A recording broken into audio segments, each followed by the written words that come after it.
ಬಂಧುಗಳೇ ನಮಸ್ಕಾರ, ಹೇಗಿದ್ದೀರಿ ಎಲ್ಲರೂ? ಬಂಧುಗಳೇ, ಇದು ಪ್ರತಿ ಪೋಷಕರು ಗಮನಿಸಲೇಬೇಕಾಗಿರುವಂಥ ಸಂಗತಿ. ಬೇಸಿಗೆ ರಜೆ ಇದೆ, ಮಕ್ಕಳು ಎಲ್ಲಿ ಹೋಗಿ ಏನು ಎಡವಟ್ಟನ್ನು ಮಾಡ್ಕೊಳ್ತಾರೆ ಅಂತ ಹೇಳೋದಕ್ಕೆ ಸಾಧ್ಯ ಆಗೋದಿಲ್ಲ.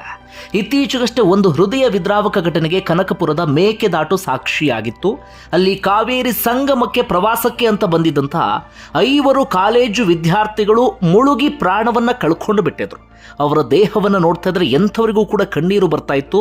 ಅಲ್ಲಿ ಆಳ ಅಗಲವನ್ನ ತಿಳಿಯದೆ ಕಾವೇರಿ ಸಂಗಮಕ್ಕೆ ಇಳಿದು ತಮ್ಮ ಪ್ರಾಣವನ್ನ ಅವರೆಲ್ಲರೂ ಕೂಡ ಕಳ್ಕೊಂಡು ಬಿಟ್ಟಿದ್ರು. ಇದೀಗ ಅದರ ಬೆನ್ನಲ್ಲೇ ಮತ್ತೊಂದು ದುರ್ಘಟನೆಗೆ ಹಾಸನ ಸಾಕ್ಷಿಯಾಗಿದೆ. ಇಡೀ ಗ್ರಾಮವೇ ಕಣ್ಣೀರು ಇಡುವಂತ ಪರಿಸ್ಥಿತಿ ಎದುರಾಗಿದೆ. ಅಲ್ಲಿಯ ಒಂದಷ್ಟು ದೃಶ್ಯವನ್ನ ಗಮನಿಸ್ತಾ ಇದ್ರೆ ಎಂಥವರಿಗೂ ಕೂಡ ಮನ ಕಲಕುವಂತಿತ್ತು. ಇಲ್ಲಿ ಸಾವನ್ನಪ್ಪಿದ್ದು ಬರೋಬ್ಬರಿ 4 ಮಕ್ಕಳು. ಆ 4 ಮಕ್ಕಳು ಕೂಡ ಒಂದೇ ಗ್ರಾಮಕ್ಕೆ ಸೇರಿದಂಥವರು, ಹೆಚ್ಚು ಕಡಿಮೆ ಒಂದೇ ವಯಸ್ಸಿನವರು. ಆ 4 ಮಕ್ಕಳು ಕೂಡ ಇಲ್ಲಿ ನಡೆದಂಥ ದುರಂತವೂ ಕೂಡ ಅದೇ, ಕೆರೆಗೆ ಬಂದಿದ್ದಾರೆ. ಅಲ್ಲಿ ಕೆರೆಯ ಕೆಸರಿನಲ್ಲಿ ಸಿಕ್ಕಾಕೊಂಡಿದ್ದಾರೆ. ಮೇಲೆ ಬರೋದಕ್ಕೆ ಸಾಧ್ಯ ಆಗಿಲ್ಲ. ಅಲ್ಲಿಯೇ ತಮ್ಮ ಪ್ರಾಣವನ್ನ ಕಳ್ಕೊಂಡು ಬಿಟ್ಟಿದ್ದಾರೆ. ಬಂಧುಗಳೇ, ಈ ಕಾರಣಕ್ಕಾಗಿ ಹೇಳ್ತಿರೋದು, ಮಕ್ಕಳ ವಿಚಾರದಲ್ಲಿ ನೀವು ಅದೆಷ್ಟೇ ಜಾಗೃತಿಯನ್ನು ವಹಿಸಿದ್ರೂ ಕೂಡ ಸಾಲದು. ಹೀಗಾಗಿ ಒಂದಷ್ಟು ಜನರಿಗೆ ಎಚ್ಚರಿಕೆಯ ಪಾಠ ಆಗಲಿ ಎನ್ನುವ ಕಾರಣಕ್ಕಾಗಿ ಈ ಘಟನೆಯನ್ನ ನಿಮ್ಮ ಮುಂದೆ ಇಡ್ತಾ ಇದ್ದೇನೆ. ಇತ್ತೀಚೆಗಂತೂ ಇಂತಹ ಘಟನೆಗಳ ಸಂಖ್ಯೆ ಮತ್ತೆ ಜಾಸ್ತಿ ಆಗ್ತಾ ಇದೆ. ಈ ಘಟನೆ ನಡೆದಿದ್ದು ಹಾಸನ ಜಿಲ್ಲೆಯ ಆಲೂರಿನ ಕದಾಳು ಗ್ರಾಮದ ಮುತ್ತಿಗೆ ಎನ್ನುವಂಥ ಒಂದು ಭಾಗದಲ್ಲಿ. ಅಲ್ಲಿ 4 ಮಕ್ಕಳಿರ್ತಾರೆ, ಒಂದೇ ಗ್ರಾಮಕ್ಕೆ ಸೇರಿದಂಥವರು. ಅವರೆಲ್ಲರೂ ಕೂಡ ಜೀವನ್ 13 ವರ್ಷ, ಸಾತ್ವಿಕ್ 11 ವರ್ಷ, ವಿಶ್ವ 12, ಪೃಥ್ವಿ 12 ವರ್ಷ. ಹೆಚ್ಚು ಕಡಿಮೆ ಒಂದೇ ವಯಸ್ಸಿನವರು, ಒಂದೇ ಕ್ಲಾಸಿಗೆ ಸೇರಿದಂಥವರು. ಈ 4 ಜೊತೆಗೆ ಮತ್ತೊಬ್ಬ, ಒಟ್ಟು 5 ಒಟ್ಟಾಗಿ ಕೆರೆಯಲ್ಲಿ ಈಜಾಡೋಣ, ಜೊತೆಗೆ ಮೀನು ಹಿಡಿಯೋಣ ಅಂತೇಳಿ ಕೆರೆಗೆ ಹೋಗಿದ್ದಾರೆ. ಸುತ್ತಮುತ್ತ ಎಲ್ಲ ಕೆರೆಯೂ ಕೂಡ ಬೇಸಿಗೆ ಕಾರಣಕ್ಕಾಗಿ ಬತ್ತು ಹೋಗಿಬಿಟ್ಟಿದೆ. ಆದರೆ ಇತ್ತೀಚೆಗೆ ಮಳೆ ಬರ್ತಿರುವಂಥ ಕಾರಣಕ್ಕಾಗಿ ಈ ಕೆರೆಯಲ್ಲಿ ಮಾತ್ರ ಸ್ವಲ್ಪ ಮಟ್ಟಿಗೆ ನೀರಿನ ಪ್ರಮಾಣ ಜಾಸ್ತಿಯೇ ಇತ್ತು. ಅವರ ದುರಾದೃಷ್ಟಕ್ಕೆ ಆ ಕೆರೆ ಹತ್ರ ಹೋಗಿದ್ದಾರೆ 5 ಮಕ್ಕಳು ಕೂಡ. ಆ 5ರಲ್ಲಿ 4 ನೀರಿಗಿಳಿದಿದ್ದಾರೆ. ಒಬ್ಬ ಮಾತ್ರ ನನ್ನ ನೀರಿಗಿಳಿಯೋಕ್ಕೆ ಭಯ, ನನಗೆ ಈಜು ಬರೋದಿಲ್ಲ ಅಂತ ಹೇಳಿ ದಡದ ಮೇಲೆ ನಿಂತ್ಕೊಂಡಿದ್ದಾನೆ. ಈ 4 ಈಜಾಡೋದಕ್ಕೆ ಶುರು ಮಾಡ್ಕೊಂಡಿದ್ದಾರೆ. ಕೆರೆಯ ಮಧ್ಯಭಾಗಕ್ಕೆ ಹೋಗಿದ್ದಾರೆ. ಮೀನು ಹಿಡಿಯೋಣ ಅಂಥೇಳಿ ಮೀನಿಗಾಗಿ ಹುಡುಕಾಡೋದಕ್ಕೆ ಶುರು ಮಾಡ್ಕೊಂಡಿದ್ದಾರೆ. ಹೀಗೆ ಹೋಗ್ತಾ ಅವರಿಗೆ ನೀರಿನ ಮಟ್ಟ ಗೊತ್ತಾಗಿಲ್ಲ. ಈ ಕಾರಣಕ್ಕಾಗಿ ಹೇಳೋದು, ನಿಮಗೆ ಕೆರೆ ಆಗಲಿ ನದಿ ಆಗಲಿ ಹೊರಗಡೆ ಒಂದು ರೀತಿಯಲ್ಲಿ ಕಾಣುತ್ತೆ, ಅದ್ರ ಒಳಗಡೆ ಇಳಿದಾಗ ಇನ್ನೊಂದು ರೀತಿಯಲ್ಲಿ ಕಾಣುತ್ತೆ. ಮಕ್ಕಳಿಗಂತಲ್ಲ, ದೊಡ್ಡವರು ಕೂಡ ಅಷ್ಟೇ. ಈ ಕಾರಣಕ್ಕಾಗಿ ಎಡವಟ್ಟನ್ನು ಮಾಡ್ಕೊಂಡು ಬಿಡ್ತಾರೆ. ಹೊರಗಡೆಯಿಂದ ನೋಡುವಾಗ ನಮಗೆ ಹೆಚ್ಚಿನ ನೀರಿಲ್ಲ ಅಂತ ಅನಿಸುತ್ತೆ, ಆದರೆ ಒಳಗಡೆ ಇಳಿದಾಗ ಎಲ್ಲಿ ಸುಳಿ ಇರುತ್ತೆ, ಎಲ್ಲಿ ನೀರಿನ ಸೆಳೆತ ಇರುತ್ತೆ, ಎಲ್ಲಿ ಎಷ್ಟು ಆಳ ಇರುತ್ತೆ, ಅದನ್ನು ಅಂದಾಜು ಮಾಡೋದಕ್ಕೂ ಕೂಡ ಸಾಧ್ಯ ಆಗೋದಿಲ್ಲ. ಈ ಮಕ್ಕಳು ಕೂಡ ನೀರಿನ ಮಧ್ಯಭಾಗಕ್ಕೆ ಹೋಗಿದ್ದಾರೆ. ಹೋಗ್ತಾ ಇದ್ದ ಹಾಗೆ ಕೆಸರು ವಿಪರೀತವಾಗಿ ಇದ್ದಂಥ ಕಾರಣಕ್ಕಾಗಿ ಆ ಕೆಸರಿಗೆ ಇವರೆಲ್ಲರೂ ಕೂಡ ಸಿಕ್ಕಾಕೊಂಡು ಬಿಟ್ಟಿದ್ದಾರೆ. ಆ ಕೆಸರಲ್ಲಿ ಹಂತವಾಗಿ ಮುಳುಗೋದಿಕ್ಕೆ ಶುರು ಮಾಡ್ಕೊಂಡಿದ್ದಾರೆ. ಸ್ವಲ್ಪ ಮಟ್ಟಿಗೆ ಈಜು ಬರ್ತಾ ಇದ್ರೂ ಕೂಡ ಆ ಕೆಸರಿನಿಂದ ಈ ಮಕ್ಕಳಿಗೆ ತಪ್ಪಿಸ್ಕೊಳ್ಳೋಕೆ ಸಾಧ್ಯ ಆಗಿಲ್ಲ. ಕೆಸರಿನಿಂದ ತಪ್ಪಿಸ್ಕೊಳ್ಳೋಕೆ ಸಾಧ್ಯ ಆಗಿದ್ರೆ ಆ ನೀರಲ್ಲಿ ಹೇಗೋ ಈಜ್ಕೊಂಡು ಬರ್ತಾ ಇದ್ರು ಅಂತ ಕಾಣುತ್ತೆ. ಕೆಸರಿನಲ್ಲಿ ಸಿಕ್ಕಾಕೊಂಡಂಥ ಕಾರಣಕ್ಕಾಗಿ ಅಥವಾ ಹೂತು ಹೋದಂಥ ಕಾರಣಕ್ಕಾಗಿ ತುಂಬ ಜನರಿಗೆ ಗೊತ್ತಿರುತ್ತೆ ಕೆರೆಯಲ್ಲಿ ಕೆಸರು ಯಾವ ರೀತಿಯಾಗಿರುತ್ತೆ ಅಥವಾ ಎಷ್ಟು ಅಂಟಿರುತ್ತೆ, ಎಷ್ಟರ ಮಟ್ಟಿಗೆ ನಮ್ಮನ್ನು ಹಿಡಿದು ಎಳೆಯುತ್ತೆ ಅನ್ನೋದು ನಿಮ್ಮೆಲ್ಲರಿಗೂ ಕೂಡ ಬಹಳ ಚೆನ್ನಾಗಿ ಗೊತ್ತಿರುತ್ತೆ. ಇವರ ದುರಾದೃಷ್ಟಕ್ಕೆ ಆ ಕೆಸರು ಗಟ್ಟಿಯಾಗಿ ಇವರ ಕಾಲನ್ನು ಹಿಡಿದಿಟ್ಕೊಂಡು ಬಿಟ್ಟಿದೆ. ಹೀಗಾಗಿ ಆ ಕೆಸರಿನಿಂದ ತಪ್ಪಿಸ್ಕೊಂಡು ಇವರಿಗೆ ಮೇಲ್ಗಡೆ ಬರೋದಕ್ಕೆ ಸಾಧ್ಯ ಆಗಿಲ್ಲ. ಇವರು ಕೆಳಗಡೆ ಮುಳುಗ್ತಾ ಇದ್ದ ಹಾಗೆ ಇವರ ತಲೆಯ ಮೇಲೆ ನೀರಿನ ಪ್ರಮಾಣ ಇನ್ನಷ್ಟು ಜಾಸ್ತಿ ಆಗ್ತಾ ಹೋಗಿದೆ. ಕೊನೆಗೆ ನೀರಿನ ಒಳಗಡೆ ಒದ್ದಾಡಿ ಆ 4 ಕೂಡ ಪ್ರಾಣವನ್ನು ಕಳ್ಕೊಂಡಿದ್ದಾರೆ. ಇನ್ನೊಂದು ಕಡೆಯಿಂದ ಮನೆಯವರೆಲ್ಲರೂ ಕೂಡ ಕೆಲಸಕ್ಕೆ ಹೋಗಿದ್ರು. ಮಧ್ಯಾಹ್ನದ ಸುಮಾರಿಗೆ ಮನೆಗೆ ಬಂದಿದ್ದಾರೆ.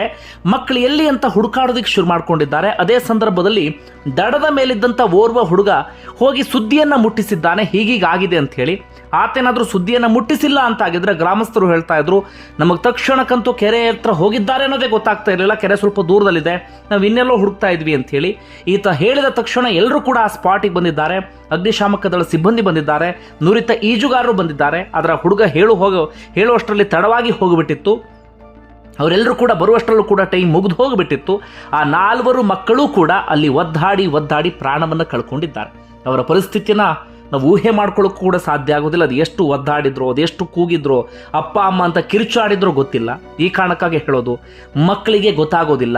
ನೀರು ಅಂದಾಗ ಮಕ್ಕಳಿಗೆ ಸೆಳೆತ ಜಾಸ್ತಿ, ಈಜಬೇಕು ಎನ್ನುವಂಥ ಹುಚ್ಚು ಜಾಸ್ತಿ, ಮೀನು ಹಿಡಿಬೇಕು ಅಂತ ಹೇಳಿ ಅವ್ರಿಗೆ ಒಂದು ರೀತಿಯಲ್ಲಿ ವಿಪರೀತವಾದಂಥ ಆಸೆ ಆಗುತ್ತೆ. ಆ ಕಾರಣಕ್ಕಾಗಿ ಕೆರೆ ನದಿ ಅಂತೇಳಿ ಹುಡ್ಕೊಂಡು ಹೋಗ್ತಾರೆ. ಆದರೆ ಪೋಷಕರು ಸ್ವಲ್ಪ ಮಟ್ಟಿಗೆ ಎಚ್ಚರಿಕೆಯಿಂದ ಇರಲೇಬೇಕಾಗತ್ತೆ. ಇಲ್ಲಿ ಏನಾಗಿದೆ, ಕೆರೆ ಸಮೀಪಕ್ಕೆ ಬಂದಾಗ ಈ ದನ ಅಥವಾ ಹಸುವನ್ನು ಮೇಯಿಸುವವರು ಅಂತವ್ರು ಇರ್ತಲ್ಲ, ಹಸುವನ್ನು ಮೇಯಿಸುವವರು ಹೆದರ್ಸಿ ಕಳಿಸಿದ್ದಾರೆ ಮಕ್ಕಳಿಗೆ. ಬೇಡ, ಮಳೆ ಬರ್ತಾ ಇದೆ, ಅಂದರೆ ಒಂದು 2-3 ದಿನದಿಂದ ಮಳೆ ಬಂದಿದೆ, ನೀರಿನ ಪ್ರಮಾಣ ಜಾಸ್ತಿ ಆಗಿದೆ, ಕೆಸರು ಕೂಡ ಜಾಸ್ತಿ ಇರುತ್ತೆ, ಏನು ಬೇಕಾದರೂ ಆಗಬಹುದು, ಈ ಕಾರಣಕ್ಕಾಗಿ ಬರಬೇಡಿ ಅಂತ ಬೈದು ಕಳಿಸಿದ್ದಾರೆ. ಇವರು ಆ ಹಸು ಮೇಯಿಸೋರು ಸ್ವಲ್ಪ ಮುಂದೆ ಹೋಗ್ತಾ ಇದ್ದ ಹಾಗೆ ಅವರನ್ನು ಕಣ್ಣು ತಪ್ಪಿಸಿ ಮತ್ತೆ ಬಂದು ಈ ಕೆರೆಯಲ್ಲಿ ಈಜಾಡೋದಕ್ಕೆ ಪ್ರಯತ್ನ ಪಟ್ಟಿದ್ದಾರೆ. ಆ ಸಂದರ್ಭದಲ್ಲಿ ಹೀಗಾಗಿಬಿಟ್ಟಿದೆ. ಅಲ್ಲಿ ಕೆಸರಿಲ್ಲ ಅಂತಾಗಿದ್ರೆ ರೀತಿ ಸಮಸ್ಯೆ ಆಗ್ತಿರಲಿಲ್ಲ, ಅದರ ಕೆಸರಿದ್ದಂಥ ಕಾರಣಕ್ಕಾಗಿ ಹೂತು ಹೋಗಿಬಿಟ್ಟಿದ್ದಾರೆ. ಬಂಧುಗಳೇ, ಈ ಕಾರಣಕ್ಕಾಗಿ ಹೇಳ್ತಿರೋದು, ಅದೆಷ್ಟೇ ಎಚ್ಚರಿಕೆಯಿಂದ ಇದ್ರೂ ಕೂಡ ಸಾಲದು. ಜಿಲ್ಲಾಧಿಕಾರಿ ಸತ್ಯಭಾಮ ಅವರು ಕೂಡ ಸ್ಪಾಟಿಗೆ ಬಂದಿದ್ರು, ಅವರು ಕೂಡ ಕಣ್ಣೀರು ಹಾಕ್ತಾ ಇದ್ರು. ಮಾಧ್ಯಮಗಳ ಮುಂದೆ ಮಾತಾಡುವ ಸಂದರ್ಭದಲ್ಲಿ ಅವರಿಗೂ ಕೂಡ ಅರಿಕ್ಷಣ ದುಃಖವನ್ನು ತಡ್ಕೊಳ್ಳೋಕೆ ಸಾಧ್ಯ ಆಗಲಿಲ್ಲ. ಇನ್ನು ಇಡೀ ಗ್ರಾಮವೇ ಇವತ್ತು ಕಣ್ಣೀರಿಡ್ತಾ ಇದೆ. ಪ್ರತಿಯೊಬ್ಬರು ಕೂಡ ಶೋಕ ಸಾಗರದಲ್ಲಿ ಮುಳುಗಿ ಬಿಟ್ಟಿದ್ದಾರೆ. ಯಾಕಂದರೆ ಗ್ರಾಮೀಣ ಪ್ರದೇಶದಲ್ಲಿ ಒಂದು ಹಳ್ಳಿಯಲ್ಲಿ ಮಕ್ಕಳಿರ್ತಾರೆ ಅಂದರೆ ಇಡೀ ಹಳ್ಳಿಗೆ ಮಕ್ಕಳ ರೀತಿಯಲ್ಲಿ ಆಗಿಬಿಟ್ಟಿರ್ತಾರೆ. ಅವರು ನಗರ ಪ್ರದೇಶದಲ್ಲಾದರೂ ಪರಸ್ಪರ ಒಂದೊಬ್ಬರು ಮನೆಯವರಿಗೆ ಇನ್ನೊಬ್ಬರು ಪರಿಚಯ ಇರೋದಿಲ್ಲ, ಮಕ್ಕಳಿಗೂ ಕೂಡ ಅಷ್ಟಾಗಿ ಪರಿಚಯ ಇರೋದಿಲ್ಲ, ಅಂತ ಬಾಂಧವ್ಯ ಯಾವುದೂ ಕೂಡ ಇರೋದಿಲ್ಲ. ಆದರೆ ಗ್ರಾಮೀಣ ಪ್ರದೇಶದಲ್ಲಿ ಆ ಬಾಂಡಿಂಗ್ ತುಂಬಾ ಸ್ಟ್ರಾಂಗ್ ಆಗಿರುತ್ತೆ, ಪರಸ್ಪರ ನಡುವೆ ಒಂದು ಒಳ್ಳೆ ಬಾಂಧವ್ಯ ಇರುತ್ತೆ. ಹೀಗಾಗಿ ಇವತ್ತು ಇಡೀ ಗ್ರಾಮದ ಜನರು ಕಣ್ಣೀರು ಹಾಕ್ತಾ ಇದ್ರು. ಅದನ್ನು ನೋಡ್ತಾ ಇದ್ರೆ ಎಂಥವರಿಗೂ ಕೂಡ ಕಣ್ಣೀರು ಬರ್ತಾ ಇತ್ತು. ಒಟ್ಟಾರೆಯಾಗಿ ಹಾಸನ ಜಿಲ್ಲೆಯ ಆಲೂರಿನ ಕದಾಳು ಗ್ರಾಮದ ಮುತ್ತಿಗೆ ಭಾಗದಲ್ಲಿ ನಡೆದಿರುವಂಥ ಘಟನೆ. ಬಂಧುಗಳೇ, ನಿಮ್ಗೆ ಏನಿಸ್ತಾ ಕಮೆಂಟ್ ಬಾಕ್ಸಲ್ಲಿ ಮೆನ್ಷನ್ ಮಾಡಿ. ಈಗಾಗಲೇ ಸಾಕಷ್ಟು ವಿಚಾರವನ್ನು ನಿಮ್ಮ ಮುಂದೆ ಮೆನ್ಷನ್ ಮಾಡಿದ್ದೇನೆ. ಹಾಗೆ ಇನ್ನೊಂದು ಘಟನೆ ಇದೇ ಸಂದರ್ಭದಲ್ಲಿ ನಿಮ್ಮ ಮುಂದೆ ಪ್ರಸ್ತಾಪ ಮಾಡಬೇಕು. ಇದು ವಿಜಯಪುರದಲ್ಲಿ ಮೊನ್ನೆ ತಾನು ನಡೆದಂತಹ ಘಟನೆ. ಅಲ್ಲಿ 3 ಮಕ್ಕಳು ಪ್ರಾಣವನ್ನು ಕಳ್ಕೊಂಡಿದ್ದಾರೆ. ವಿಜಯಪುರದಲ್ಲಿ ಅನುಷ್ಕಾ ಅಂತ 9 ವರ್ಷ, ವಿಜಯ ಅಂತ 7 ವರ್ಷ, ಮಿಹಿರ್ ಅಂತ 7 ವರ್ಷ. ಅವರೆಲ್ಲರೂ ಕೂಡ ವಿಜಯಪುರದ ಇಂಡಿ ರಸ್ತೆಯ ಭಾಗದವರು. ಮೂಲತಃ ಗದಗ ಭಾಗದವರು. ನೆಂಟರು ಮನೆಗೆ ಅಂತೇಳಿ ಬಂದಿದ್ರು ಬೇಸಿಗೆ ರಜೆ ಇದ್ದಂಥ ಕಾರಣಕ್ಕಾಗಿ. ಒಂಟೆ ಮೇಲೆ ಸವಾರಿ ಮಾಡಿದ್ದಾರೆ. ಅದಾದ ಬಳಿಕ ಒಂಟೆ ಹೋಗಿದೆ. ಆ ಒಂಟೆನ ಹುಡ್ಕೊಂಡು ಸೀದಾ ಇವರೆಲ್ಲರೂ ಕೂಡ ಹೋಗಿದ್ದಾರೆ. ಹುಡ್ಕೊಂಡು ಹೋದಂಥವ್ರು ಈ ಒಳಚರಂಡಿ ತ್ಯಾಜ್ಯ ನೀರಿನ ಸಂಸ್ಕರಣಾ ಘಟಕ ಇರುತ್ತೆ ನೋಡಿ, ಅದಕ್ಕೆ ಬಿದ್ದು ಈ 3 ಮಕ್ಕಳು ಪ್ರಾಣವನ್ನು ಕಳ್ಕೊಂಡಿದ್ದಾರೆ. ಹೇಗೆ ಸಾವು ಬರುತ್ತೆ ಅಂತ ಹೇಳೋದಕ್ಕೆ ಸಾಧ್ಯ ಆಗೋದಿಲ್ಲ. ಹೀಗಾಗಿ ಸದಾಕಾಲ ಎಚ್ಚರಿಕೆಯಿಂದಿರಬೇಕು. ಧನ್ಯವಾದ ವಿಡಿಯೋ ನೋಡಿದ್ದಕ್ಕಾಗಿ.